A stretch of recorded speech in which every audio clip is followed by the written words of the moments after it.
أعوذ بالله من الشيطان الرجيم.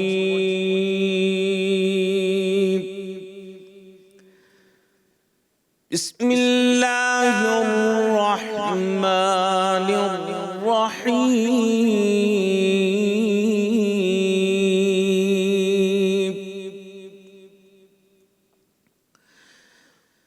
وَإِذْ أَخَذْنَا مِيثَاقَ بَنِي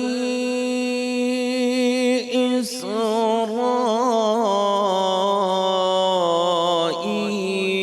لَا تَعْبُدُونَ إِلَّا اللَّهَ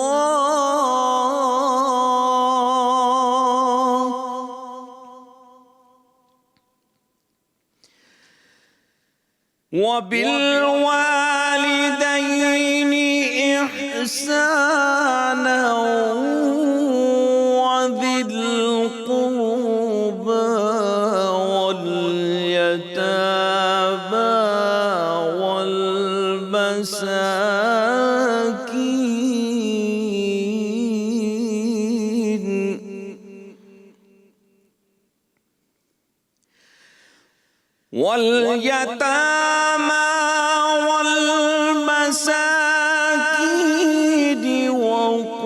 وَقُولُوا لِلنَّاسِ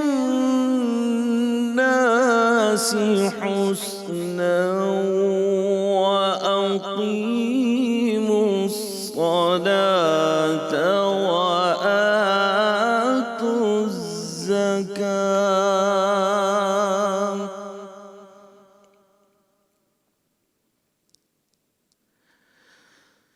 وَقُولُوا لِلنَّاسِ حُسْنًا وَأَقِيمُوا الصَّلَاةَ وَآتُوا الزَّكَاةَ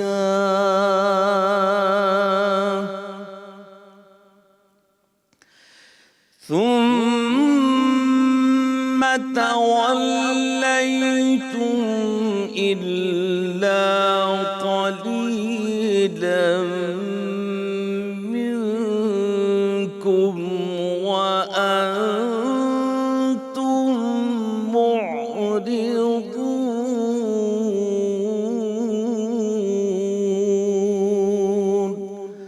صدق اللہ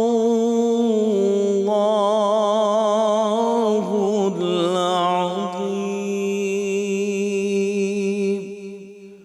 اور جب ہم نے بنی اسرائیل سے عہد لیا کہ تم اللہ کے سوا کسی کی عبادت نہ کرو، والدین کے ساتھ حسن سلوک کرو، رشتہ دار، یتیم، مسکین کے ساتھ بھلائی کرو، لوگوں سے اچھی بات کہو، نماز قائم کرو اور زکوٰۃ دو، پھر تم میں سے تھوڑے ہی لوگ اس عہد پر عمل کرنے والے رہے اور تم پھر بھی منہ موڑتے رہے. صدق اللہ العظیم. ناظرین اکرام السلام علیکم. آپ کا میزبان ڈاکٹر زبیر احمد حاضر خدمت ہے. آج 17ویں سحری ہے اور آج جو 17 رمضان ہے، تاریخ کے لحاظ سے اگر ہم بات کریں تو آج اصل میں یوم بدر ہے. آج نبی صلی اللہ علیہ وسلم کے دور میں جو غزوہ بدر ہوا تھا، بدر کی جنگ ہوئی تھی، وہ یہی 17 رمضان کو ہوئی تھی اور اللہ تعالیٰ نے اس میں مسلمانوں کو فتح نصیب کی تھی، جبکہ مسلمانوں کی تعداد کفار کے مقابلے میں 3 گنا کم تھی. تو اللہ تعالیٰ کی مدد آئی تھی. آج کے دن، آج غزوہ بدر کا دن ہے. ہم اپنا یہ سحری ٹرانسمیشن کو کنٹینیو کرتے ہیں، مگر سب سے پہلے دیکھتے ہیں خلاصہ قرآن. مفتی زبیر احمد صاحب کی طرف جاتے ہیں.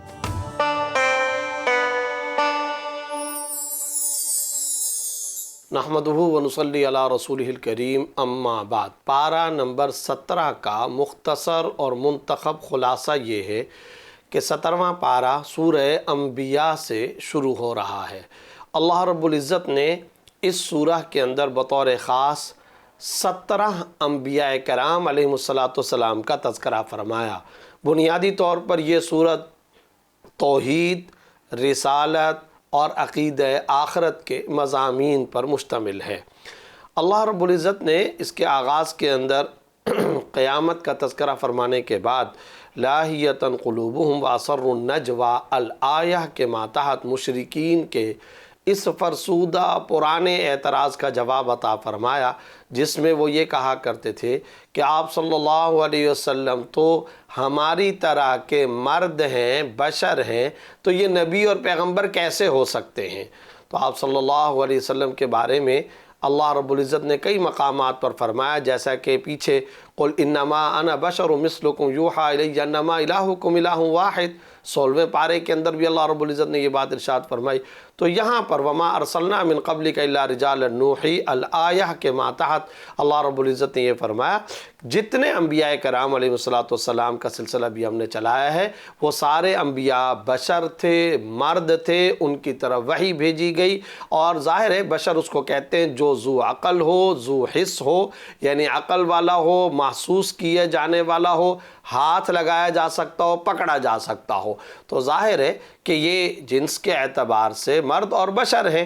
ہاں اس میں کوئی شبہ نہیں کہ وہ سارے کے سارے انسانوں سے مقام اور درجے کے اعتبار سے نہ صرف یہ کہ افضل ہوتے ہیں بلکہ رسول اللہ صلی اللہ علیہ وسلم تو امام الانبیاء ہیں، رئیس الانبیاء ہیں، ساری کی ساری انسانیت کے تو سردار و سربراہ ہیں ہی، لیکن انبیاء کی بھی مقامت، انبیاء کی بھی امامت کبریٰ کے منصب پر آپ صلی اللہ علیہ وسلم کو اللہ رب العزت نے فائز فرمایا۔ اس کے بعد فاسألوا اہل الذکر ان کنتم لا تعلمون، اگر تم نہیں جانتے تو اہل ذکر سے پوچھو۔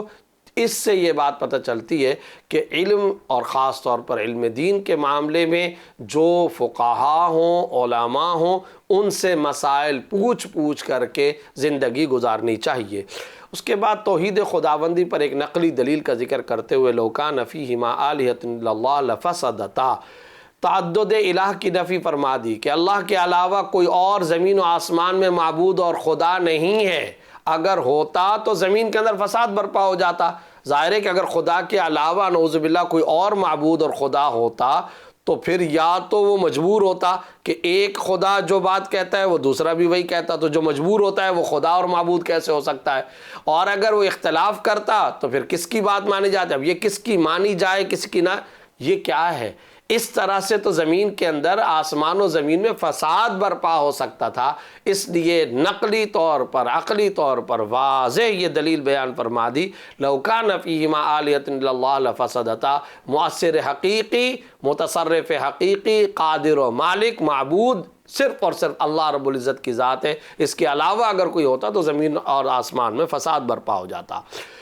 آگے چل کر کل نفس ذائقۃ الموت ونبلوکم بالشر والخیر فتنہ والینا ترجعون کے ماتحت اللہ رب العزت نے یہ بات بیان فرمائی، ہر نفس نے موت کا ذائقہ چکھنا ہے۔ اس آیت کا پس منظر مختصراً یہ کہ یہ مشرکین نعوذ باللہ آپ صلی اللہ علیہ وسلم کے اس دنیا سے چلے جانے کا انتظار کرتے تھے اور کہتے تھے کہ نعوذ باللہ جب یہ دنیا سے چلے جائیں گے تو ہم خوشیاں منائیں گے۔ تو اللہ رب العزت نے فرمایا کہ اس دنیا کے اندر تو کوئی انسان ایسا نہیں ہے جس پر موت نہ آنی ہو، سب نے مر جانا ہے، تم نے مر جانا ہے، ہر ایک نے مر جانا ہے، تو کسی کی موت یا کسی کے دنیا سے جانے پر کس طرح کی خوشی؟ یہ تو خود ایک مضحکہ خیز قسم کا تصور ہے۔ اس کے بعد وزن اعمال کا تذکرہ کرتے ہوئے وَنَضَعُ الْمَوَازِينَ الْقِسْطَ لِيَوْمِ الْقِيَامَةِ فَلَا تُظْلَمُ نَفْسٌ شَيْئًا، قیامت کے دن ہم باقاعدہ ترازو قائم کریں گے اور وہ انصاف کے ترازو ہوں گے اور ان کے پلڑوں کے اندر اعمال کو تولا جائے گا، کسی نفس پر کوئی ظلم نہیں کیا جائے گا۔ اگلی آیات میں حضرت ابراہیم علیہ السلام کا قصہ بیان کیا گیا ہے۔ ان کے والد بت پرست تھے اور وہ نہ صرف یہ کہ بت پرستی کے اندر مبتلا رہتے تھے بلکہ بت بنایا کرتے تھے، بت بنا کر فروخت کرتے تھے۔ ایک دن ابراہیم علیہ السلام کی قوم جشن منانے کے لیے میلے کی غرض سے کہیں چلے گئی، اور چلے جانے کے بعد ادھر جہاں یہ بت قائم تھے ابراہیم علیہ السلام نے جا کر سارے بتوں کو توڑ دیا، اور وَلَقَدْ آتَيْنَا رُشْدَهُ مِنْ قَبْلِ الْآیَہ، یہ پورا قصہ اللہ رب العزت نے بیان فرمایا۔ ان تمام بتوں کو توڑنے کے بعد جو بڑا بت تھا اس پر اپنا کلہاڑا رکھ دیا۔ قوم واپس آئی، دیکھا کہ سارے کے سارے بت تو ٹوٹے ہوئے ہیں، کہنے لگے کہ یہ کس نے کام کیا؟ آپس میں سوچ وچار کرنے کے بعد کہا کہ ہاں ہمارے ہاں معاشرے میں ایک نوجوان ہے جو بتوں کو ہر وقت برا بھلا کہتا ہے، اس کا نام ابراہیم ہے، جاؤ جا کر کے اس سے سوال کرو۔ جب آئے اور ابراہیم علیہ السلام سے سوال کیا کہ یہ کس نے توڑے، تو حضرت ابراہیم علیہ السلام نے فرمایا بل فعلہ کبیرہم، ان بتوں کا جو بڑا بت ہے اس پر کلہاڑا پڑا ہوا ہے، جاؤ جا کر اس سے پوچھ لو، اس نے کیا ہے یہ کام۔ طنز فرمایا اور ظاہر ہے حضرت ابراہیم علیہ السلام کا مقصود یہ تھا کہ تم تو یہ سوچتے ہو نا کہ یہ بت معبود ہیں، مالک ہیں، قادر ہیں، بگڑی بناتے ہیں، تم تو یہ سوچتے ہو نا کہ یہ عزت دیتے، ذلت دیتے، زندگی دیتے، موت دیتے ہیں اور یہ سب کچھ کرنے پر قدرت رکھتے ہیں، تو جاؤ پھر یہ بڑا بت ہے اس سے جا کر کے پوچھو۔ اب ظاہر ہے کہ یہ سارے عاجز ہو گئے، وہ بت کہاں سے جواب دے سکتا تھا؟ ظاہر ہے یہ بت لا ينفع ولا يضر، لا يسمع ولا يبصر، نہ یہ دیکھتے ہیں، نہ یہ سنتے ہیں، نہ نفع پہنچا سکتے ہیں، نہ نقصان پہنچا سکتے ہیں۔ تو بل فعلہ کبیرہم، جاؤ ان کے ہی بڑے نے کیا ہوگا۔ یہ جو جملہ حضرت ابراہیم علیہ السلام نے فرمایا طنز مقصود تھا کہ تم جن کی پرستش کرتے ہو، جن کی تم عبادت کرتے ہو، بتاؤ وہ کوئی بات کرنے، نفع نقصان پہنچانے کی قدرت رکھتے ہیں؟ اس سے عقیدہ توحید اللہ رب العزت نے ان پر آشکارا فرمایا اور حضرت ابراہیم علیہ السلام کے بارے میں فرمایا کہ یہ رشد اللہ نے ان کو عطا فرمائی اور انہوں نے اس طریقے سے ان کے سامنے عقیدہ توحید کو رکھا۔ اس کے بعد حضرت داؤد حضرت سلیمان علیہ السلام کا ایک جزوی مسئلے کے اندر اختلافی رائے کا تذکرہ اللہ رب العزت نے فرمایا، وَدَاؤُدَ وَسُلَيْمَانَ إِذْ يَحْكُمَانِ فِي الْحَرْثِ الآیہ۔ اس کے ضمن کے اندر پہلے تو یہ بات سمجھنی چاہیے کہ حضرت داؤد علیہ السلام، حضرت سلیمان علیہ السلام، یہ دونوں اللہ کے نبی ہیں۔ ایک موقع پر ایک واقعہ یہ پیش آیا کہ ایک آدمی کی چند بکریاں دوسرے کے کھیت میں چلی گئیں اور جا کر کے اس کے کھیت کا بڑا حصہ اس بکریوں نے کھا لیا۔ اب یہ دونوں جھگڑا کر کے آئے، تو جب یہ جھگڑا کر کے آئے تو ہوا یہ کہ حضرت داؤد علیہ السلام سے پوچھا گیا، تو حضرت داؤد علیہ السلام نے پوچھا کہ یہ جو کھیت ہے جس کی فصل کو تباہ کیا ہے دوسرے کی بکریوں نے، اس کھیت اور فصل کی قیمت کتنی ہے؟ چنانچہ فرمایا کہ جتنی اس کی قیمت ہے، بکریوں والوں کو کہا کہ تم اتنی قیمت کی بکریاں اس کو دے دو۔ قیمت کا اندازہ لگایا گیا تو پتہ چلا کہ جتنی فصل تباہ ہوئی تھی یہ بکریاں اتنی ہی قیمت کی ہیں۔ تو گویا کہ حضرت داؤد علیہ السلام نے یہ فیصلہ کیا کہ جس کی بکریوں نے یہ کھیتی کھائی ہے، یہ بکریاں کھیتی والے کو دے دی جائیں۔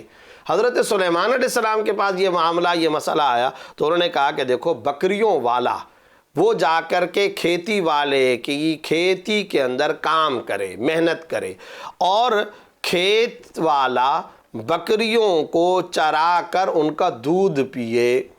اب جب یہ کھیت اتنا ہو جائے جتنا پہلی سابقہ حالت میں ٹھیک حالت کے اندر تھا، تو اس کے بعد یہ بکریاں بکری والے کو واپس دے دی جائیں، کھیت والے کے پاس یہ کھیت چلا جائے گا۔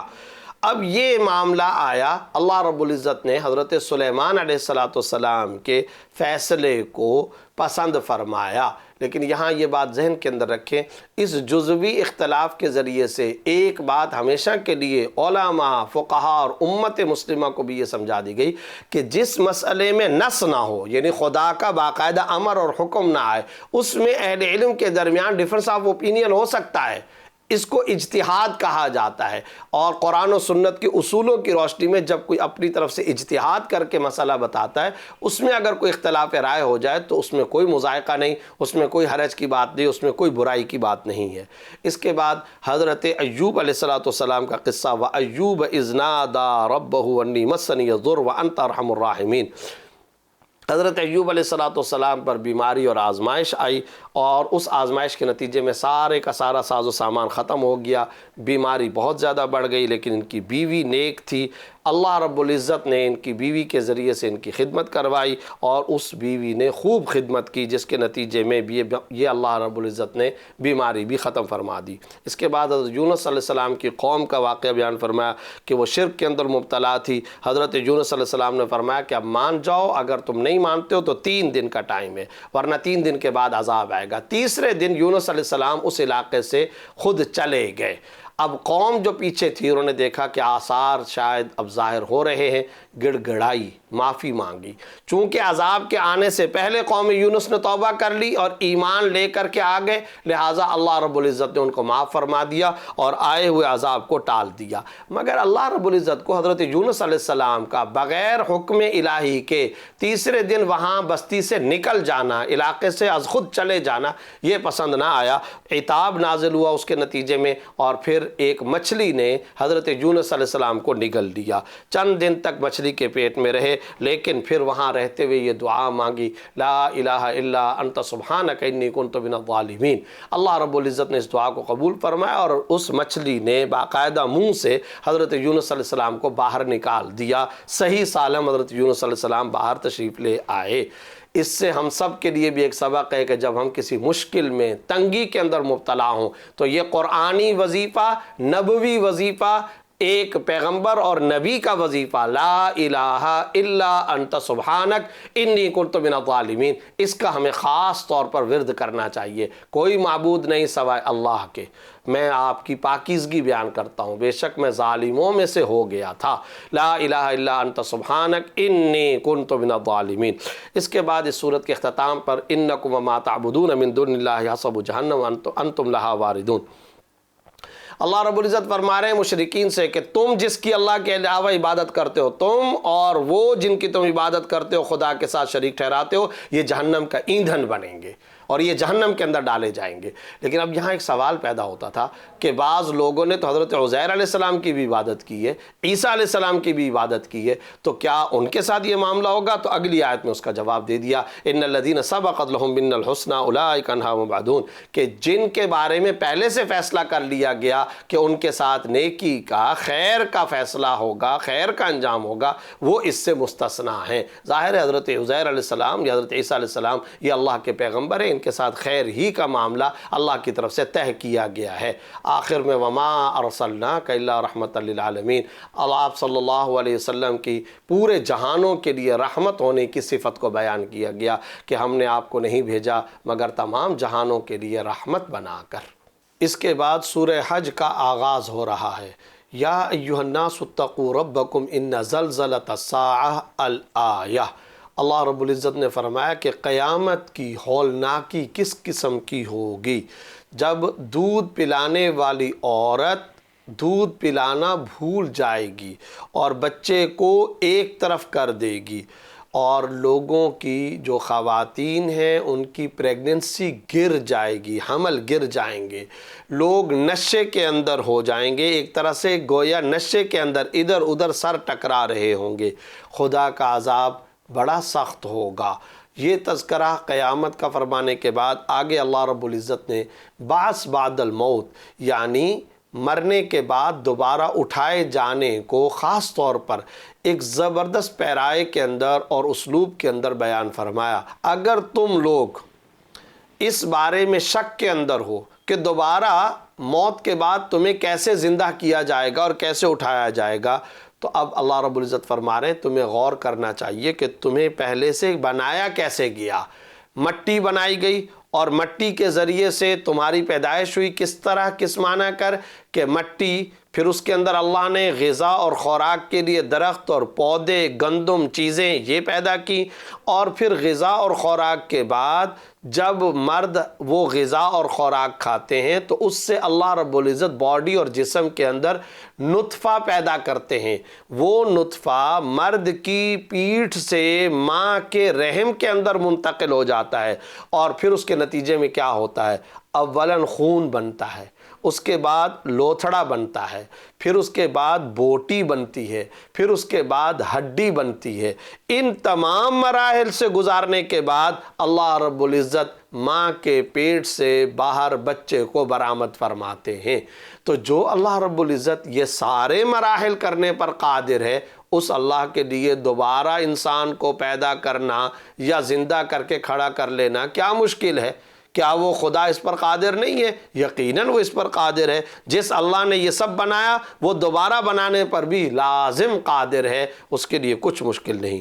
وَمِنَ النَّاسِ مَن يَعْبُدُ اللَّهَ عَلَى حَرْفٍ الآیہ کے ضمن میں اللہ رب العزت نے یہ بات ارشاد فرمائی کہ کچھ وہ لوگ جو دنیا کے لیے ایمان لائے تھے، یعنی ان کا مقصد یہ تھا کہ ہم ایمان لے آئیں اور اس کے ذریعے سے دنیا مال و متاع حاصل کر لیں، بعد میں کیا ہوا؟ جب ان کو دنیا نہیں ملی، مال و متاع نہیں ملا، تو وہ ایمان سے پھر گئے۔ اللہ رب العزت نے فرمایا انہوں نے اپنا دونوں نقصان کیے، دونوں نقصان، یعنی دنیا کا بھی نقصان کیا اور آخرت کا بھی نقصان کیا۔ اس کے بعد اللہ رب العزت نے کعبۃ اللہ کی تعمیر کا تذکرہ یوں فرمایا وَإِذْ بَوَّأْنَا لِإِبْرَاهِيمَ مَكَانَ الْبَيْتِ۔ دراصل خانہ کعبہ بیت اللہ حضرت آدم علیہ السلام کا تعمیر کردہ ہے، لیکن بعد میں اس کی عمارت منہدم ہو گئی۔ اللہ نے ابراہیم علیہ السلام کو وہ مقام اور جگہ بتا دی، اس جگہ کی نشاندہی فرما دی کہ اس جگہ پر کعبے کی تعمیر کرو۔ چنانچہ حضرت ابراہیم علیہ السلام نے اپنے صاحبزادے حضرت اسماعیل علیہ السلام کے ساتھ مل کر کے اس جگہ بیت اللہ کی تعمیر نو فرمائی، اور پھر اس کے بعد اگلی آیات میں فرمایا جب کعبۃ اللہ کی تعمیر ہو گئی اب آپ اعلان حج کر لیں، اور اللہ رب العزت نے فرمایا کہ اس اعلان حج کے نتیجے میں لوگ اپنی سواریوں کو تھکا کر کے حج بیت اللہ کرنے کے لیے آئیں گے۔ اس کے بعد اگلی آیات میں وَيَذْكُرُ اللَّهَ فِي أَيَّامٍ مَّعْلُومَاتٍ عَلَىٰ مَا رَزَقَهُمْ الْآيَةِ۔ قربانی کے مخصوص ایام کا تذکرہ فرمایا، 10 ذی الحجہ سے لے کر 12 ذی الحجہ تک قربانی کے ایام معلومات ہیں، اور یہ کہ قربانی کے ایام معلومات یہ ہیں، کئی صحابہ کرام سے یہ مروی ہے۔ یہاں ان مخصوص ایام میں جن میں قربانی ہوتی ہے، نحر ہوتا ہے، اللہ کے ذکر کی خاص طور پر ترغیب دی گئی ہے کہ ان مقررہ اور معلوم ایام کے اندر اللہ کا ذکر کیا جائے۔ اس کے بعد لَن يَنَالَ اللَّهَ لُحُومُهَا وَلَا دِمَاؤُهَا وَلَكِنْ يَنَالُهُ التَّقْوَىٰ مِنْكُمْ۔ سورہ حج کی آیت نمبر 37 ہے، اس میں اللہ رب العزت یہ فرما رہے ہیں کہ جو تم قربانی کے لیے جانور ذبح کرتے ہو، اللہ کو گوشت پوست نہیں پہنچتا، اللہ کو تقوی پہنچتا ہے، خوف خدا جو تمہارے دلوں کے اندر ہے وہ مقصود ہے۔ دیکھیے قابل غور نقطہ یہاں پر یہ ہے، اس آیت نمبر 37 میں اللہ رب العزت یہ فرما رہے ہیں قربانی کا مقصود تقوی۔ پیچھے اسی سورہ حج کے اندر آیت نمبر 32 کے اندر اگر آپ دیکھیں، جہاں بیت اللہ کا تذکرہ آیا تو وہاں شاعر اسلام، شاعر اللہ کی تعظیم کرنے کا حکم دیا گیا، اور ساتھ میں وہاں پر بھی تقوی کا تذکرہ ہے وَمَن يُعَظِّمْ شَعَائِرَ اللَّهِ فَإِنَّهَا مِن تَقْوَى الْقُلُوبِ۔ جو اللہ کے شاعر یعنی کعبۃ اللہ وغیرہ کا احترام کرتا ہے تو یہ دلوں کے تقوی کا کام ہے۔ آپ اندازہ لگائیے کہ یہاں قربانی کا مقصود تقوی، شاعر اللہ کی تعظیم کا مقصود تقوی۔ سورہ بقرہ آیت نمبر 183 کے اندر اللہ رب العزت جہاں روزے کا حکم دے رہے ہیں، یا ایھا الذین آمنوا کتب علیکم الصیام کما کتب علی الذین من قبلکم لعلکم تتقون، وہاں روزے کا مقصود تقوی بیان کرنا، تقوی کو روزے کا مقصود اصلی قرار دیا گیا۔ جہاں حج کا تذکرہ آ رہا ہے، الحج اشہر معلومات فمن فرض فیہن الحج فلا رفث ولا فسوق ولا جدال فی الحج وما تفعلوا من خیر یعلم اللہ وتزودوا فإن خیر الزاد التقوی۔ حج کا تذکرہ کرتے ہوئے بھی حج کا مقصود تقوی، تو نماز کا مقصود تقوی، روزے کا مقصود تقوی، جہاد کا مقصود تقوی، شاعر اسلام کا مقصود تقوی، اور اسی طرح اس آیت کے اندر 37 کے اندر اللہ رب العزت نے فرمایا لَن يَنَالَ اللَّهَ لُحُومُهَا وَلَا دِمَاؤُهَا وَلَكِنْ يَنَالُهُ التَّقْوَىٰ مِنْكُمْ۔ قربانی کے جانور کے یہ سینگ، یہ گوشت، یہ پوست، یہ کھال، یہ اللہ کو نہیں پہنچتا، تقوی جو ہے وہ اللہ رب العزت کو پہنچتا ہے، اور وہی مقصود اصلی ہے۔ آپ سب حضرات جانتے ہیں کہ مکہ مکرمہ کے اندر تمام صحابہ کرام کو مشرکین کے مظالم کے جواب میں صبر اور خاموشی اختیار کرنے کا حکم دیا گیا تھا، گویا ہاتھ بندھے ہوئے تھے، روکا گیا تھا کہ تم نے جواب نہیں دینا، قتال و جہاد نہیں کرنا۔ لیکن جب مدینہ تشریف آئے تو یہ سب سے پہلے آیت جہاد کے بارے میں نازل ہوئی کہ جن لوگوں نے ظلم برداشت کیے اب ان کو یہ اجازت دی گئی کہ وہ قتال کر سکتے، جہاد کر سکتے۔ چنانچہ اس کے نتیجے میں جنگ بدر ہوئی، اور اللہ رب العزت نے جنگ بدر کے اندر فتح و نصرت عطا فرمائی۔ اگلی آیات میں الذین ان مکناہم فی الارض اقاموا الصلاۃ وآتوا الزکاۃ وامروا بالمعروف ونہوا عن المنکر، وہ لوگ کہ جن کو ہم زمین کے اندر قرار، استحکام، اقتدار اور اختیار عطا کرتے ہیں، وہ 4 کام کرتے ہیں، نماز قائم کرتے ہیں، اقامت صلاۃ، نظام زکوٰۃ قائم کرتے ہیں، بھلائی کا حکم دیتے ہیں، برائی سے روکتے ہیں۔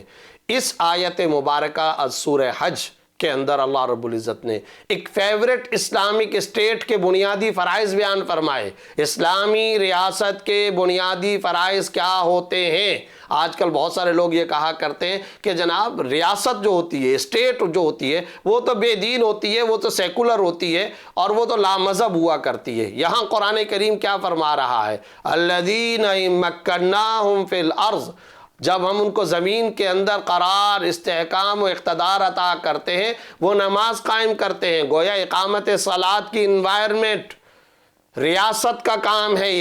یہ ریاست کے فرائض میں شامل ہے کہ وہ نماز کی طرف لوگوں کو ترغیب دے، محکمہ زکوٰۃ قائم کرے، لوگوں کو انفاق فی سبیل اللہ اور زکوٰۃ کے قیام کا اللہ رب العزت باقاعدہ ایک اسلامک اسٹیٹ اور ریاست کو آرڈر دے رہے ہیں، حکم دے رہے ہیں۔ اور اس کے بعد امر بالمعروف اور نہی عن المنکر، گناہوں سے روکنا، بھلائی کا حکم دینا۔ گویا اس سے معاشرہ ایک جنتی اور حقیقی ریاست مدینہ اور ایک گل گلزار سوسائٹی تعمیر ہوگی، اور ایک ایسا معاشرہ اور ایک ایسی اوپن سوسائٹی ڈیولپ ہوگی جس کے اندر چاروں طرف امر بالمعروف نہی عن المنکر، اللہ سے وفاداری کی فضا قائم ہوگی۔ یہ اس آیت مبارکہ میں اللہ رب العزت نے بیان فرمایا۔ اس کے بعد وما ارسلنا من قبلک من رسول ولا نبی الا اذا تمنى القى الشیطان فی امنیتہ، الآیہ میں تسلی خاتم الانبیاء صلی اللہ علیہ وسلم کا انتظام کیا گیا۔ اللہ رب العزت فرما رہے ہیں کہ اے محمد صلی اللہ علیہ وسلم، آپ کو گھبرانا نہیں چاہیے۔ پچھلے انبیاء کرام بھی جب اپنی امتوں کو توحید کی دعوت دیتے تھے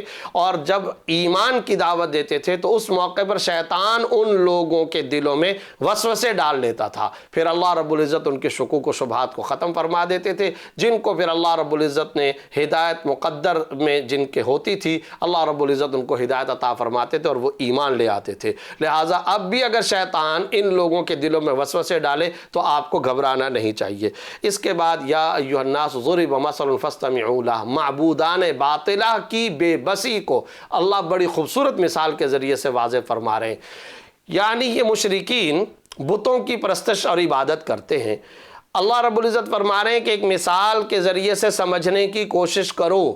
یہ جو معبودان باطلہ ہیں، مورتیاں ہیں، بت ہیں، یہ ایک مکھی نہیں بنا سکتے، ایک مکھی نہیں پیدا کر سکتے۔ اور اگر کوئی مکھی، چلو مکھی پیدا کرنا بنانا وہ تو پھر بھی دور کی بات ہے، اس مکھی کی اس حالت پر بھی یہ قدرت نہیں رکھتے کہ اگر وہ کوئی چیز منہ کے اندر لے کر کے چلی جائے تو یہ سارے کے سارے بت اور مورتی اور معبودان باطلہ اس کے منہ سے وہ چیز واپس چھین لیں، یہ اس پر بھی قدرت نہیں رکھتے۔ یعنی نہ تو یہ مکھی پیدا کر سکتے ہیں اور نہ ہی مکھی کے منہ سے کوئی چیز نکال سکتے ہیں۔ جو اس حد تک بھی قدرت نہیں رکھتے، کیا وہ عبادت کے لائق ہو سکتے ہیں؟ کیسے ہو سکتا ہے کہ ان کو پوجا جائے؟ کیسے ہو سکتا ہے کہ ان کی پرستش اور ان کی عبادت کی جائے؟ اس کے بعد ما جعل علیکم فی الدین من حرج، کہ دین کے اندر کوئی سختی اور مشکل نہیں۔ اس کا یہ مطلب نہیں ہے کہ دین کے اندر سختی اور مشکل نہیں، کہ دین کے احکام پر بعض اوقات عمل کرنے میں مشقت نہیں ہوگی، یقیناً یہ مشقت ہوگی۔ مطلب اور مفہوم اس کا یہ کہ اللہ انسان کو اتنا مکلف، مسئول و ذمہ دار بناتا ہے جتنا اس کے بس اور اختیار میں ہوتا ہے۔ اس کے بس اور اختیار سے زیادہ اللہ رب العزت کسی پر بوجھ نہیں ڈالتے۔ اس کے بعد لیکون الرسول شہیدا علیکم، اس آیت کے اندر امت محمدیہ کی ایک اور فضیلت کو اللہ رب العزت نے بیان فرمایا اس طرح کہ پچھلے انبیاء کرام قیامت والے دن گواہی دیں گے۔ اس گواہی کا تذکرہ پہلے بھی گزر چکا ہے۔ پچھلے انبیاء کرام اس بات کی گواہی دیں گے کہ ہم نے اپنی امتوں کو توحید کی دعوت دی تھی مگر انہوں نے انکار کیا تھا۔ اب یہ امتیں انکار کریں گی، نہیں ہمیں تو انبیاء کرام نے دعوت نہیں دی تھی، سابقہ اور گزشتہ انبیاء نے دعوت نہیں دی تھی۔ اس موقع پر یہ امت محمدیہ آگے آئے گی اور یہ باقاعدہ ان انبیاء کرام کی تصدیق کرے گی اور کہے گی کہ ہاں ہم گواہی دیتے ہیں اس بات کی۔ آپ صلی اللہ علیہ وسلم بھی گواہی دیں گے، پیچھے اس کا تذکرہ گزر چکا، یہ امت بھی گواہی دے گی کہ یہ انبیاء کرام سچ کہتے ہیں، انہوں نے ایمان کی باقاعدہ دعوت دی تھی۔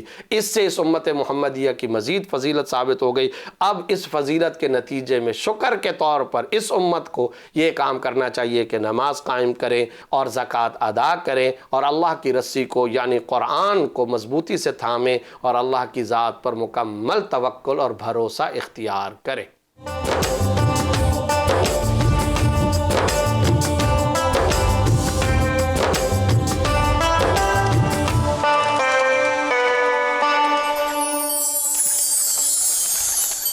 ڈاکٹر ریحان احمد صاحب کی یہ خصوصیت ہے کہ وہ قرآن کو پڑھتے ہیں اور قرآن کے سمجھانے کے لیے وہ دنیا سے مثالیں نکال کر دکھاتے ہیں اور بہت عمدہ اور بہت آسان سی مثالوں سے سمجھاتے ہیں کہ اللہ تعالیٰ کا پیغام کیا ہے۔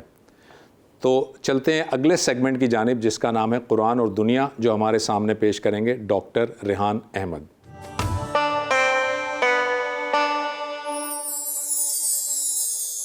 بسم اللہ الرحمن الرحیم۔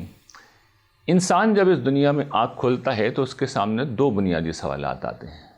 پہلا سوال یہ کہ اس کائنات کی حقیقت کیا ہے، اور دوسرا یہ کہ خود انسان کی زندگی کا مقصد کیا ہے۔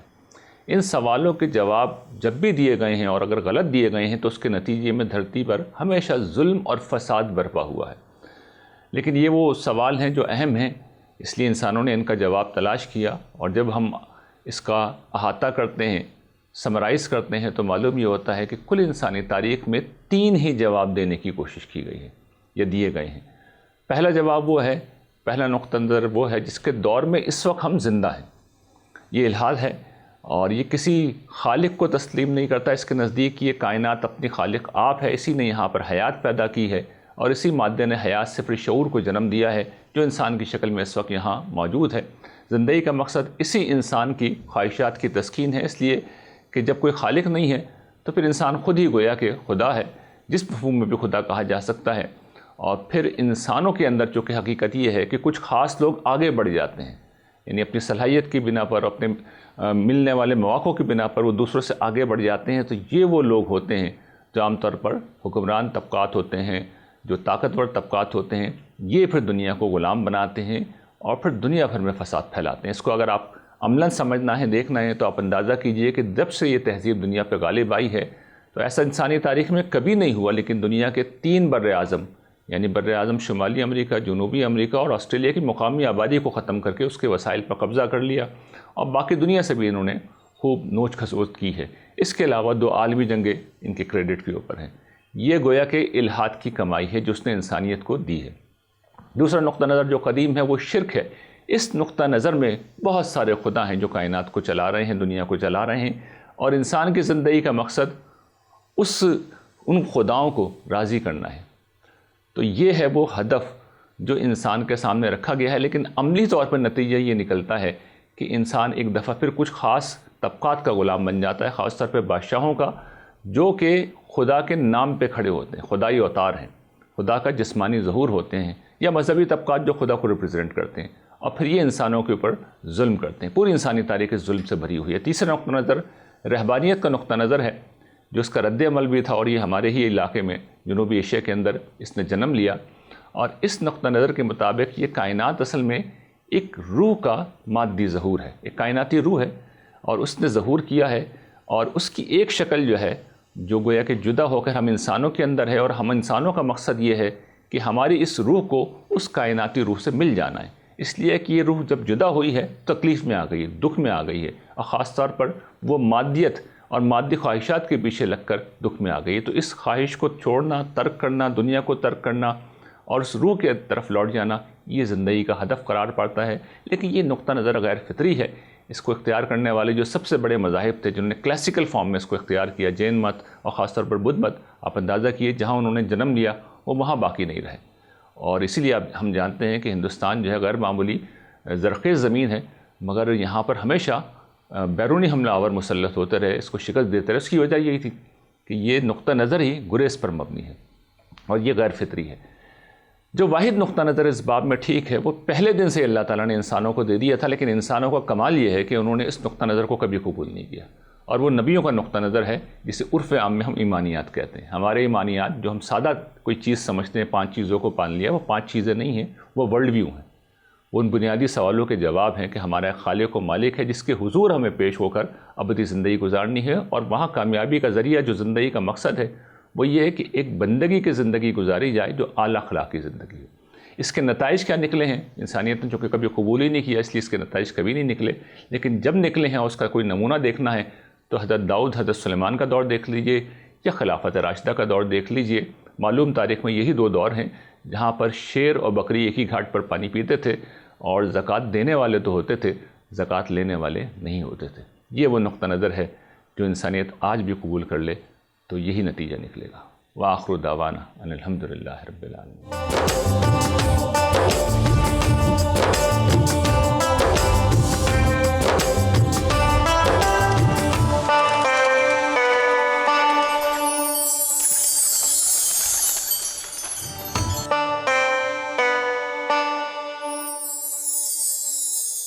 بسم اللہ الرحمن الرحیم۔ السلام علیکم۔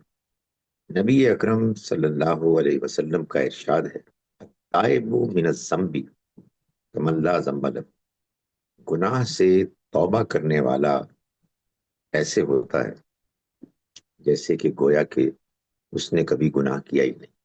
یہ وہ حقیقت ہے کہ جس کو قرآن مجید نے بھی بار بار بیان کیا ہے۔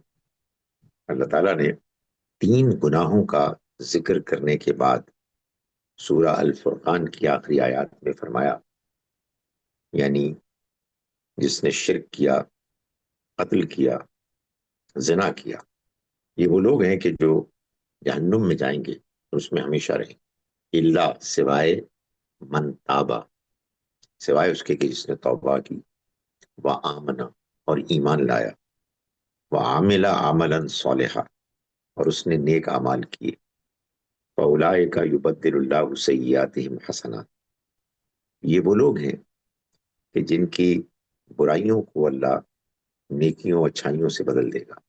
اللہ تعالیٰ نے تمام انسانوں کو اپنے پیغمبر صلی اللہ علیہ وسلم کی جانب سے یہ دعوت دی ہے کہ وہ اپنے گناہوں سے توبہ کرنے اور اللہ کی رحمت سے مایوس نہ ہو۔ چنانچہ سورہ زمر سورہ نمبر 39 کی آیت نمبر 53 میں اللہ تعالیٰ یہ فرماتے ہیں کہ اے پیغمبر، میرے ان بندوں سے کہہ دیجئے اسرفوا علی انفسہم، جنہوں نے اپنی جانوں پر ظلم کیا، گناہ کیے، لا تقنطوا من رحمت اللہ، اللہ کی رحمت سے مایوس نہ ہو، انہ یغفر الذنوب جمیعا، وہ سارے گناہ معاف کر دے گا، انہ هو الغفور الرحیم، یقیناً وہ معاف کرنے والا، رحم کرنے والا۔ وَأَنِيبُوا إِلَىٰ رَبِّكُمْ، تو تم رجوع کرو اپنے رب کی طرف، وَأَسْلِمُوا لَهُ، اور اس کے فرما بردار بن جاؤ، یعنی اپنے گناہوں سے توبہ کرو، اپنی اصلاح کرو تو اللہ تعالیٰ تمہیں معاف کر دے گا۔ اللہ نے قرآن مجید میں یہ بات بیان فرمائی ہے کہ اللہ یحب التوابین ویحب المتطہرین، اللہ توبہ کرنے والوں اور پاک صاف رہنے والوں کو پسند فرماتا ہے۔ السلام علیکم ورحمۃ اللہ وبرکاتہ۔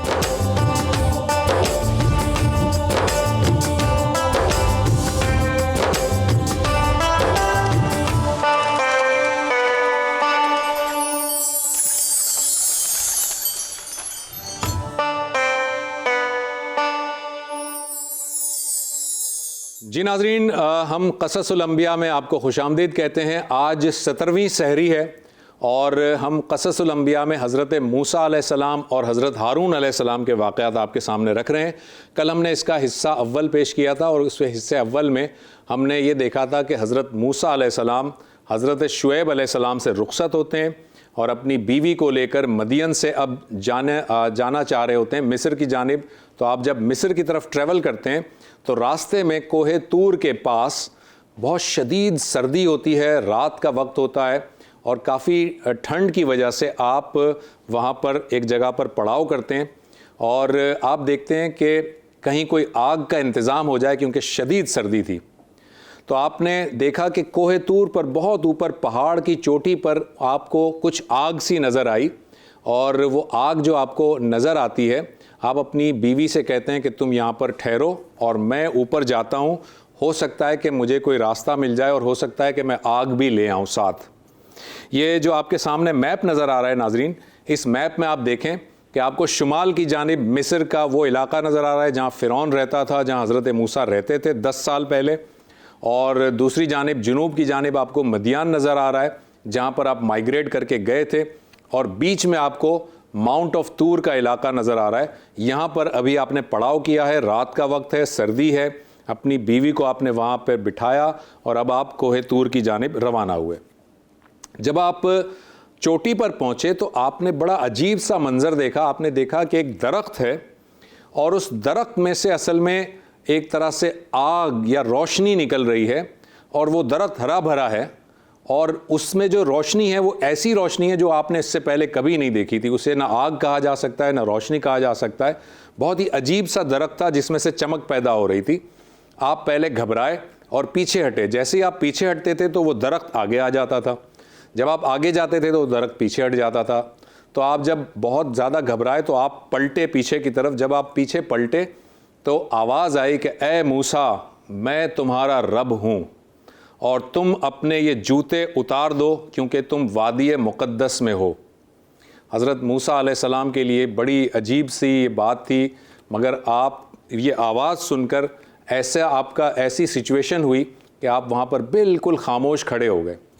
اس کے بعد اس درخت سے آواز آنے لگی کہ اے موسیٰ, میں جو ہے وہ تمہیں نبوت اور رسالت کے مرتبے پر فائز کرتا ہوں, میں تمہارا رب ہوں, اور تم کو میں نے اس بات کے لیے جو ہے وہ نبوت دی ہے کہ تم فرعون کے پاس جاؤ اور فرعون کو اللہ کا پیغام پہنچاؤ, اور فرعون سے کہو کہ بنی اسرائیلیوں کو غلامی سے آزاد کر دے اور انہیں چھوڑ دے. حضرت موسیٰ علیہ السلام یہ ساری کی ساری گفتگو سن کر بڑے حیران بھی ہوئے اور ایک طرح سے ان کو فکر بھی ہوئی. انہوں نے اللہ تعالیٰ سے کہا کہ یا اللہ, میں فرعون کے پاس جاؤں گا تو اپنے اس قتل کا آپ نے حوالہ دیا کہ یہ معاملہ ہوگا.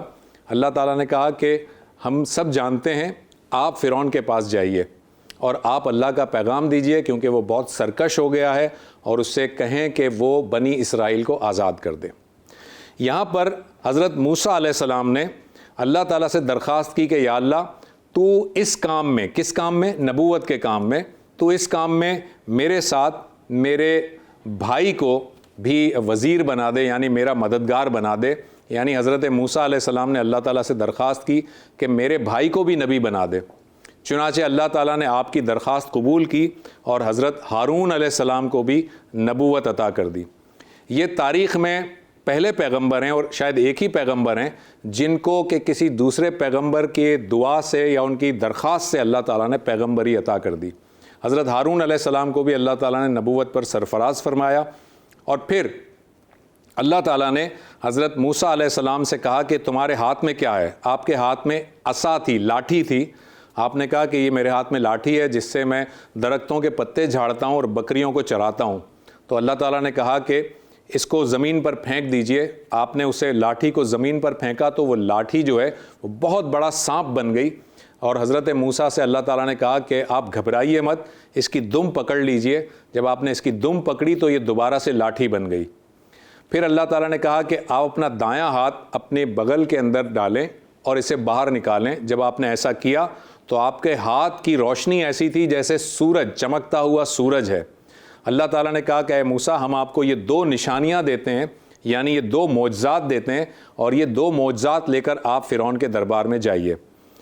ناظرین, یہ آپ کو میں پکچر دکھا رہا ہوں. یہ پکچر وہ درخت ہے جو کہ کوہ طور پر آج بھی موجود ہے.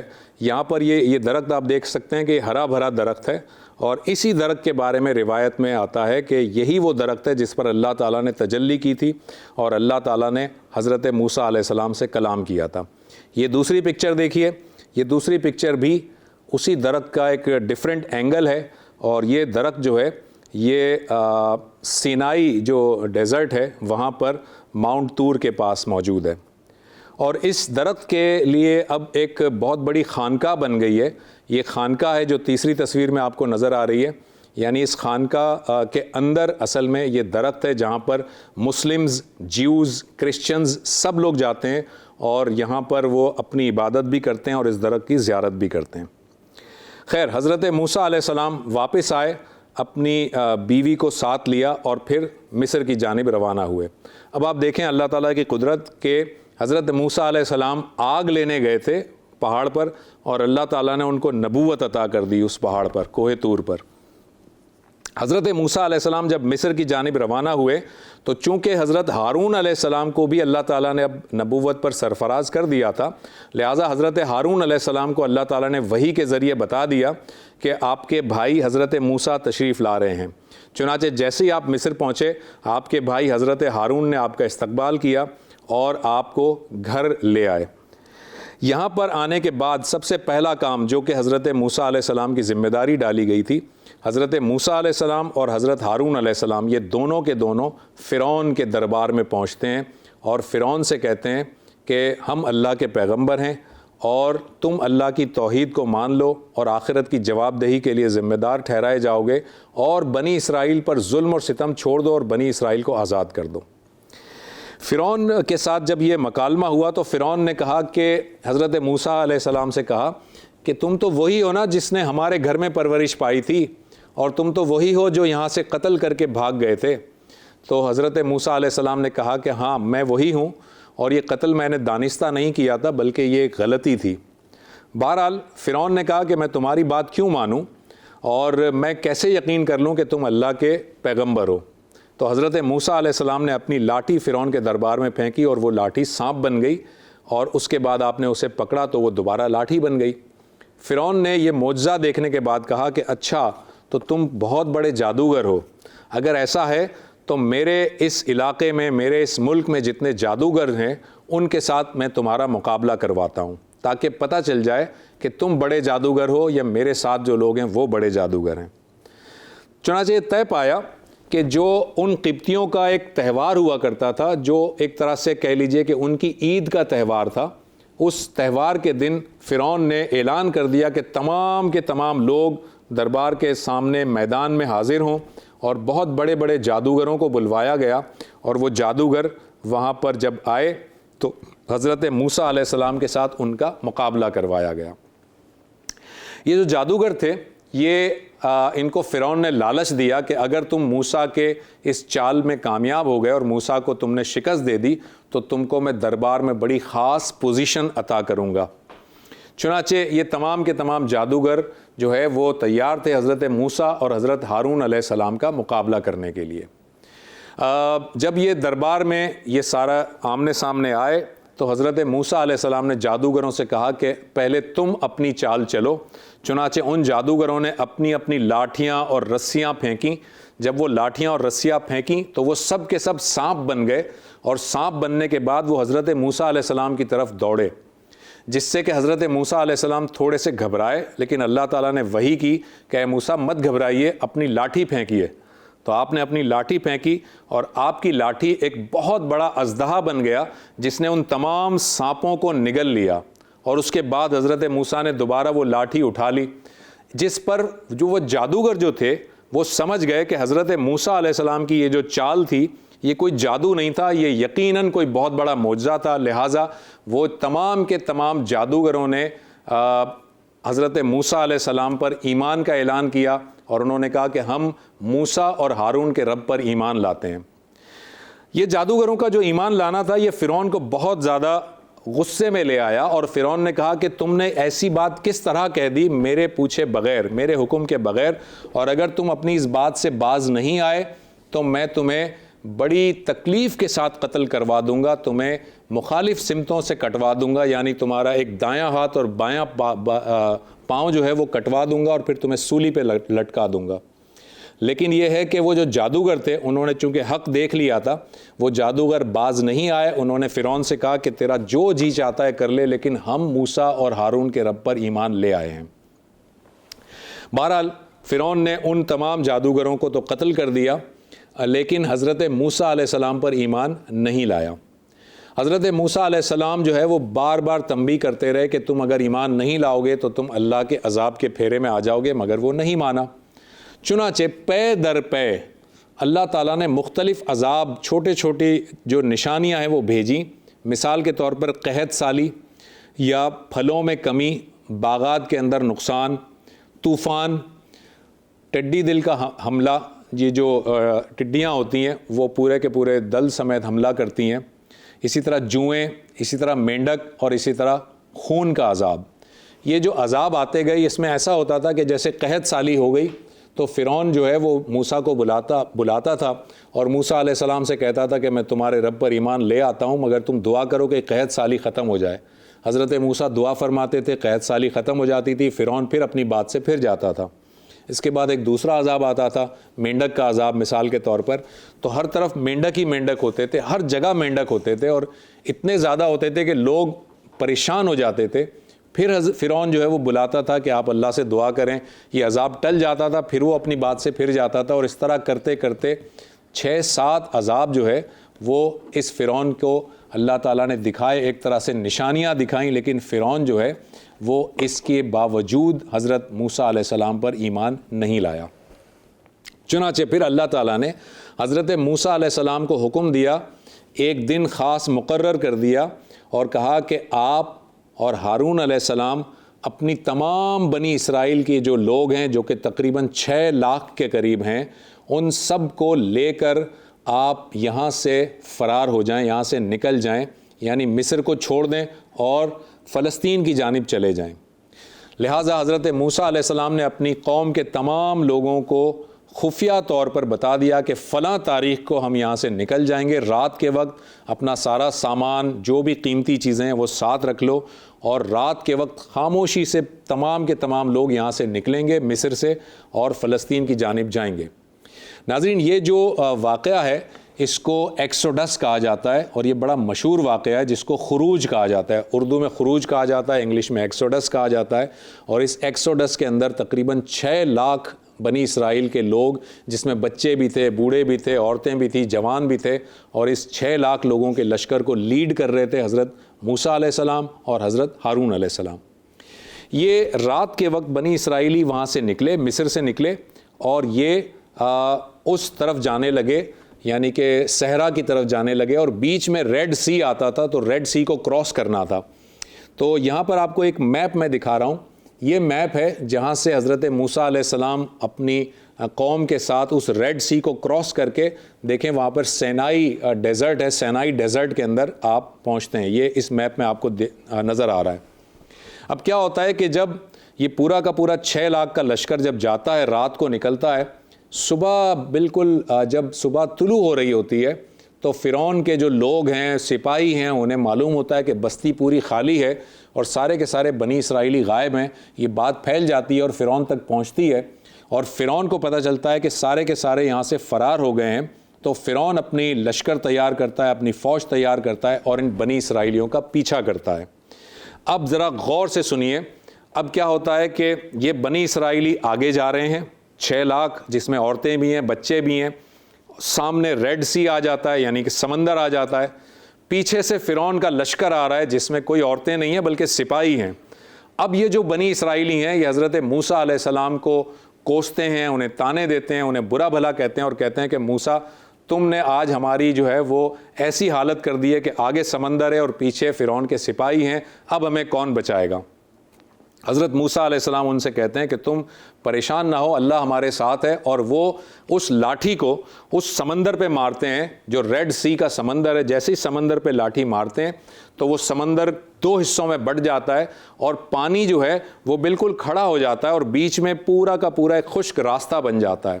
حضرت موسیٰ علیہ السلام جو ہے وہ اپنے اس 6 لاکھ افراد کو لے کر اس سمندر میں اتر جاتے ہیں اور آگے بڑھتے رہتے ہیں، اور یہاں سے پیچھے سے فرعون کا لشکر آتا ہے، اور فرعون کا لشکر دیکھتا ہے کہ یہ سمندر بالکل کھلا ہوا ہے، تب بھی اس شخص کو، اس بدبخت کو پھر بھی عقل نہیں آتی، وہ اللہ کا معجزہ پھر بھی نہیں سمجھتا، اور وہ کہتا ہے کہ اس خشک راستے سے ان کو جا کر پکڑتے ہیں۔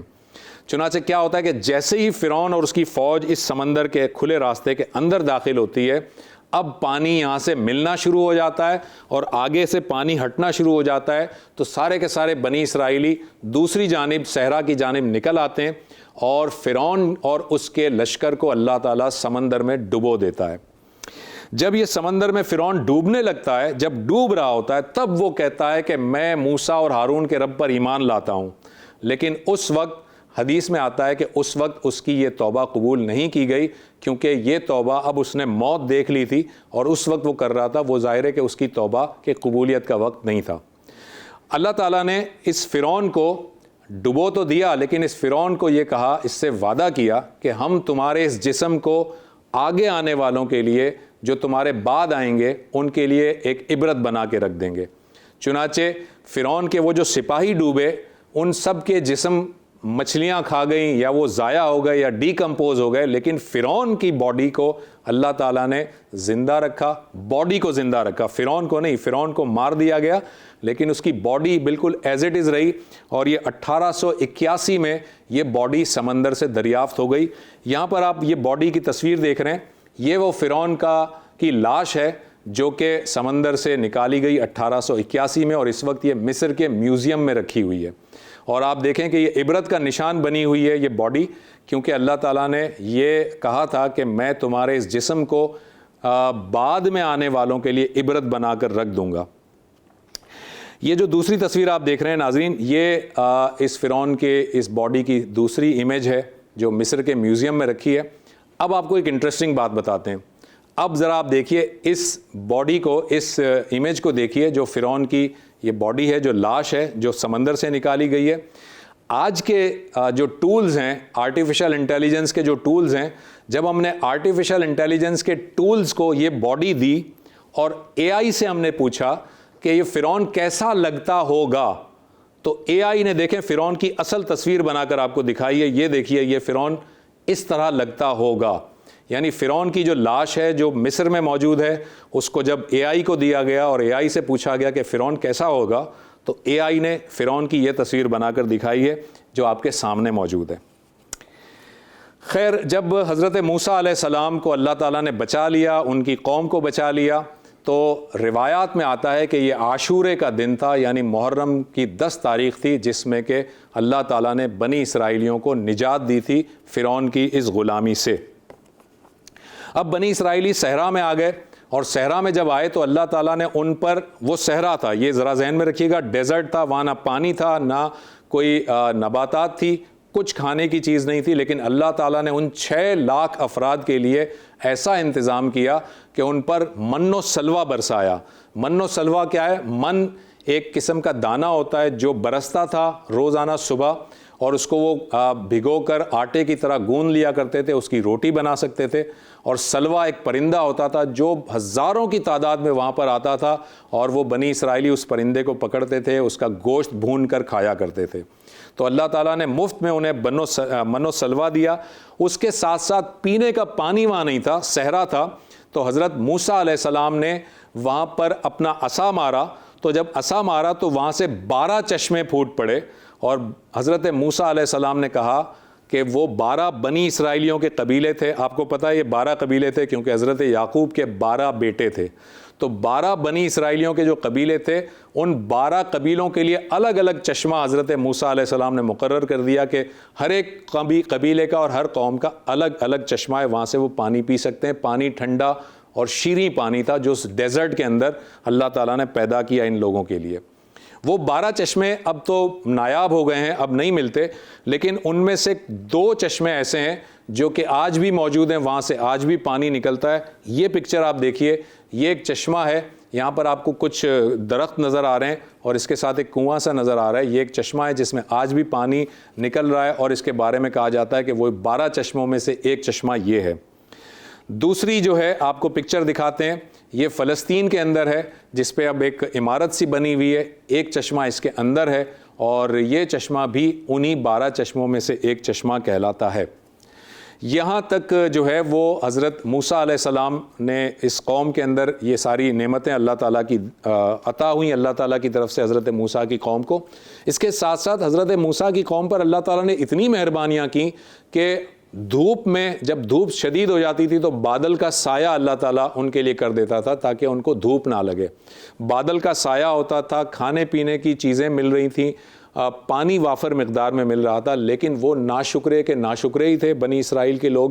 اور پھر اللہ تعالیٰ نے انہیں کہا کہ تم سب کے سب اس فلسطین والے علاقے میں جاؤ، یہ علاقہ میں نے تمہارے لیے رکھا ہے، وہاں پر جاؤ اور وہاں کی قوم کے ساتھ جہاد کرو۔ تو پتہ ہے آپ کو بنی اسرائیلیوں نے کیا کہا حضرت موسیٰ علیہ السلام سے؟ کہا کہ اے موسیٰ، ہم تو جہاد نہیں کریں گے، تم جاؤ اور تمہارا رب جائے اور وہاں سے لڑے، یعنی تم اور تمہارا رب وہاں پر لڑے، اور جب تم لوگوں کو فتح حاصل ہو جائے گی تب ہم آئیں گے۔ تو اللہ تعالیٰ نے ان کی اس ناشکری پر ان کے لیے 40 سال اس ڈیزرٹ میں جو ہے وہ مقرر کر دیے، اور یہ 40 سالوں تک اسی صحرا میں در بدر پھرتے رہے، لیکن اللہ تعالیٰ نے انہیں جو ہے وہ فلسطین کا ملک عطا نہیں کیا۔ یہاں پر ہم اپنے اس دوسرے حصے کو ختم کرتے ہیں۔ قصص الانبیاء میں ابھی حضرت موسیٰ علیہ السلام اور حضرت ہارون علیہ السلام کے واقعات بہت سارے ہیں، اور میں کوشش کروں گا کہ کل اس کا انشاءاللہ تعالیٰ آپ کے سامنے تیسرا اور آخری ایپیسوڈ پیش کروں۔ ایک چھوٹا سا وقفہ لیتے ہیں۔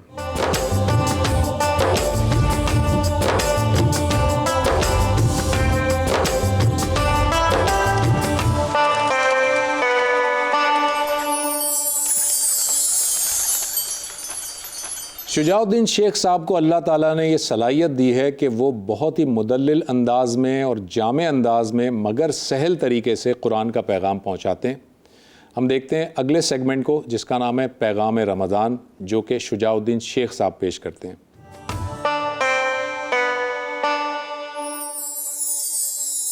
الحمدللہ رب العالمین والصلاة والسلام علی سید الانبیاء والمرسلین، اما بعد فاعوذ باللہ من الشیطان الرجیم، بسم اللہ الرحمن الرحیم۔ فلم تقتلوہم ولکن اللہ قتلہم وما رمیت اذ رمیت ولکن اللہ رما، صدق اللہ العظیم۔ اللہم صلی علی محمد وعلی آل محمد وبارک وسلم۔ رب اشرح لی صدری ویسر لی امری واحلل عقدۃ من لسانی یفقہوا قولی واجعل لی وزیرا من اہلی، آمین یا رب العالمین۔ ناظرین کرام، السلام علیکم ورحمۃ اللہ وبرکاتہ۔ اللہ رب العالمین نے قرآن حکیم میں جا بجا قتال فی سبیل اللہ، جہاد فی سبیل اللہ کے موضوعات پر کلام فرمایا، اور اسی کلام کے دوران میں اللہ تعالیٰ نے مختلف غزوات پر تبصرہ بھی عطا فرمایا۔ بدر ہو، احد ہو، احزاب ہو، غزوہ تبوک ہو، فتح مکہ کا مختصر تذکرہ ہو، ان غزوات کے حوالے سے اللہ تعالیٰ نے جا بجا قرآن پاک میں تبصرے عطا فرمائے۔ ماہ رمضان کی 17 تاریخ بدر کا معرکہ سجا۔ حق و باطل کے درمیان میں نبی مکرم علیہ السلام کے مبارک دور میں پہلا جو باقاعدہ ٹکراؤ ہوا وہ غزوہ بدر ہے، جو 17 رمضان المبارک کو سجا یہ میدان، اور اس دن کو سورۃ الانفال میں اللہ تعالیٰ نے یوم الفرقان قرار دیا، حق اور باطل میں فرق کر دینے والا دن۔ رمضان کا مہینہ نزول قرآن پاک کا مہینہ، قرآن پاک کو بھی فرقان کہا گیا ہے، اور بدر کے دن کو بھی فرقان کہا گیا ہے۔ ایک فرقان قرآن پاک کے الفاظ کی صورت میں ہے، اور اس قرآن پاک کی تربیت، اس کے ذریعے سے تربیت کے نتیجے میں جب صحابہ کرام رضی اللہ تعالی عنہ اجمعین کی جماعت تیار ہوئی، نبی علیہ السلام کی یہ تربیت یافتہ جماعت اللہ کی پکار پر لبیک کہتی ہوئی جب بدر کے میدان میں کھڑی ہوئی، تو گو کے 313 تھے 1000 کے مقابلے میں، گو کہ بظاہر جنگ کی تیاری نہیں تھی، تجارتی قافلے کی طرف جانے کا ان کا ارادہ تھا، گو کہ بظاہر ہتھیار ان کے پاس نہیں تھے، گو کہ ساز و سامان ان کے پاس نہ ہونے کے برابر تھا، اور 1000 کا لشکر ابو جہل اور اس کی پوری کمپنی جو آئی ہے وہ ناچتے کودتے شرابے پیتے ہوئے آئے، اور ساز و سامان سے لیس ہو کر آئے، سینکڑوں گھوڑے اونٹ ان کے پاس موجود، تلواریں سینکڑوں کی تعداد میں موجود ہیں، مگر what was a deciding factor? Deciding factor کیا تھا کہ اللہ 313 کے ساتھ تھا۔ فضائے بدر پیدا کر فرشتے تیری نصرت کو، اتر سکتے ہیں گردوں سے قطار اندر قطار اب بھی۔ یہ بدر کا معرکہ رمضان المبارک میں سجا۔ رمضان کا مہینہ ہمارے یہاں تصور آ گیا کہ کول رہنے کا مہینہ، ٹھنڈا رہنے کا مہینہ، آرام کا مہینہ، اور روزے کے علاوہ کھانے پینے کا مہینہ، غروب آفتاب سے صبح صادق تک کھاتے رہو، پیتے رہو، راتوں کو جاگتے رہو، سیر سپاٹے کرتے رہو۔ ہمارا یہ تصور بن گیا۔ رسول اکرم علیہ السلام کے دور کا رمضان تو بڑا ایکٹیو رمضان تھا۔ اسی ماہ رمضان میں حضور کے دور میں بدر کا معرکہ سجتا ہے، اسی ماہ رمضان میں فتح مکہ ہوتی ہے۔ سبحان اللہ، یہ بڑے عظیم معرکے ماہ رمضان میں پیش آئے حضور کے دور میں صلی اللہ علیہ وسلم۔ آج کی نشست میں ابتدا میں نے سورہ انفال کی آیت نمبر 17 کے الفاظ آپ کے سامنے تلاوت کیے تھے۔ سورہ انفال میں اللہ تعالیٰ نے تفصیلی تبصرہ غزوہ بدر کے حوالے سے عطا فرمایا، وہیں اللہ تعالیٰ نے ارشاد فرمایا فَلَمْ تَقْتُلُوهُمْ وَلَٰكِنَّ اللَّهَ قَتَلَهُمْ، ایمان والو، اے نبی علیہ السلام کے صحابہ، تم نے ان کافروں کو قتل نہیں کیا۔ عجیب الفاظ سنیے، تم نے ان کافروں کو قتل نہیں کیا، وَلَٰكِنَّ اللَّهَ قَتَلَهُمْ، لیکن اللہ نے انہیں قتل کیا ہے۔ اللہ اکبر، 70 کافر قتل ہوئے ہیں، ابو جہل بھی قتل ہوا، صحابہ کرام موجود تو ہے نا، 2-4 تلواریں ہیں وہ ہیں، کسی کے پاس نیزہ ہوگا، کسی کے پاس لکڑی ہی ہوگی، کھڑے تو ہے نا۔ اللہ فرماتا ہے کہ تم نے قتل نہیں کیا، میں نے قتل کیا ان کافروں کو۔ ایک موقع آیا نبی علیہ السلام نے مٹی لی مٹھی میں اپنی، اور مٹھی میں جو مٹی تھی اس پر پھونک ماری، اور آپ نے فرمایا کہ شاہت الوجوہ، چہروں کو بگاڑ دے۔ یہ مٹی کافروں کی آنکھوں میں گئی، دھول مٹی ان کی جب آنکھوں میں گئی تو بھگدڑ مچ گئی، پھر قتل ہوئے کفار، 70 کے قریب قتل ہوئے بدر کے میدان میں۔ اللہ تعالیٰ کے رسول موجود ہیں صلی اللہ علیہ وسلم، مٹھی آپ کی ہے، مٹی آپ نے اٹھائی ہے، پھونک آپ نے ماری ہے، اللہ فرما رہے کہ نہ وما رمیت اذ رمیت ولکن اللہ رما، اے نبی علیہ السلام مٹی آپ نے نہیں پھینکی، مٹی تو اللہ نے پھینکی۔ اللہ اکبر۔ عالم ظاہر میں ظاہر کے معاملات کو دیکھیں، صحابہ موجود، حضور موجود، اللہ فرماتے ہیں کہ نہیں تم نے قتل نہیں کیا، میں نے قتل کیا، مٹی نبی آپ نے نہیں پھینکی، میں نے پھینکی صلی اللہ علیہ وسلم۔ آپ اندازہ کیجئے روحانیت کا درجہ اور قرب الہی کا درجہ، اس سے اوپر کوئی ہو سکتا ہے؟ روحانیت کا کوئی درجہ، قرب الہی کا کوئی درجہ اس سے اوپر ہو سکتا ہے کہ بندہ عمل کر رہا ہے اور اللہ تعالیٰ اپنی طرف نسبت دے رہا ہے، اللہ تعالیٰ اپنی طرف اس کو منسوب کر رہا ہے۔ اللہ اکبر کبیرہ۔ آج اللہ کا دین کس کیفیت میں ہے مجھے اور آپ کو پتہ ہے، لکھا ہوا تو ہے، قرآن پاک بھی ہے، احادیث مبارکہ بھی، دینی کتب بھی موجود ہیں، مگر کوئی ایک خطہ زمین ہمارے سامنے نہیں جہاں دین اسلام اپنے نظام کی شکل میں مکمل موجود ہو۔ ہے کہ غالب نہیں؟ اے خاصائے خاصان رسول وقت دعا ہے، امت پہ تیری آ کے آج جب وقت پڑا ہے، وہ دین جو بڑی شان سے نکلا تھا وطن سے، پردیس میں وہ آج غریب الغربا ہے۔ آج اس دین کے غلبے کی جد و جہد ہماری ذمہ داری ہے۔ وقت فرصت ہے کہاں، کام ابھی باقی ہے، نور توحید کا اتمام ابھی باقی ہے، ختم نبوت ہو چکی، کار رسالت باقی ہے۔ یہ پیغام کا پہنچایا جانا اور حضور کے قائم کردہ نظام کو قائم کر کے دنیا کے سامنے پریزنٹ کرنا، باطل کے خاتمے کی جد و جہد کرنا اور عدل کے نفاذ کی محنت کرنا، یہ کام ہمارے کاندھوں پر ہے۔ فضائے بدر پیدا کرنا پڑے گی۔ آج تو مغلوبیت ہے نا، اس لیے کہ آج ہم دین کے ساتھ کمیٹڈ نہیں ہیں۔ صحابہ کرام کمیٹڈ تھے، سب کچھ قربان کرنے کو تیار تھے، تو فضائے بدر پیدا کی تو 1,10,000 کا لشکر آیا تھا، تمام تیاریوں کے ساتھ آیا تھا، مگر اللہ 313 کے ساتھ تھا۔ اللہ نے غلبہ عطا فرمایا ان کافروں کے مقابلے میں صحابہ کرام کو، نبی اکرم علیہ السلام کی پیاری جماعت کو، اور اس دن کو اللہ نے فرقان قرار دیا۔ آج بھی بات یہی ہے کہ فضائے بدر پیدا کر فرشتے تیری نصرت کو، اتر سکتے ہیں گردوں سے قطار اندر قطار اب بھی۔ آج ہم اللہ کے ساتھ کمیٹڈ ہو جائیں، مخلص ہو جائیں اور اللہ کے دین کی خاطر سب کچھ قربان کرنے کی ٹھان لیں، تو اللہ آج بھی ہمارے ساتھ ہے، اللہ کی قدرت آج بھی ہمارے ساتھ ہو جائے گی۔ اللہ آج بھی علی کل شیء قدیر ہے، دنیا کے باطلوں اور ظالموں اور جابروں کو مٹانے اور ہٹانے کے لیے اللہ کے پاس خزانوں میں کوئی کمی نہیں ہے، مگر ہم فضائے بدر تو پیدا کریں۔ اللہ ہمیں اس کی توفیق عطا فرمائے، آمین یا رب العالمین۔ وآخر دعوانا ان الحمد للہ رب العالمین، والسلام علیکم ورحمۃ اللہ وبرکاتہ۔ جی ناظرین، آج ہماری 17ویں سحری اختتام کو پہنچی۔ آج کے دن میں نے جیسے کہ کہا تھا اپنے انٹرو میں کہ غزوہ بدر کا دن ہے، اللہ تعالیٰ نے مسلمانوں کو فتح نصیب کی تھی 17 رمضان المبارک کو۔ آج ہم نے آپ کے سامنے قصص میں حضرت موسیٰ علیہ السلام اور حضرت ہارون علیہ السلام کے واقعات کی دوسری ایپیسوڈ پیش کی، اور کل انشاءاللہ تعالیٰ تیسرے حصے کی طرف ہم جائیں گے، اور میں کوشش کروں گا کہ حضرت موسیٰ علیہ السلام کے واقعات جو بھی موجود ہیں وہ کل کے تیسرے حصے میں آپ کے سامنے رکھ دیے جائیں۔ کل تک کے لیے ڈاکٹر زبیر احمد کو اجازت دیجیے، اللہ حافظ۔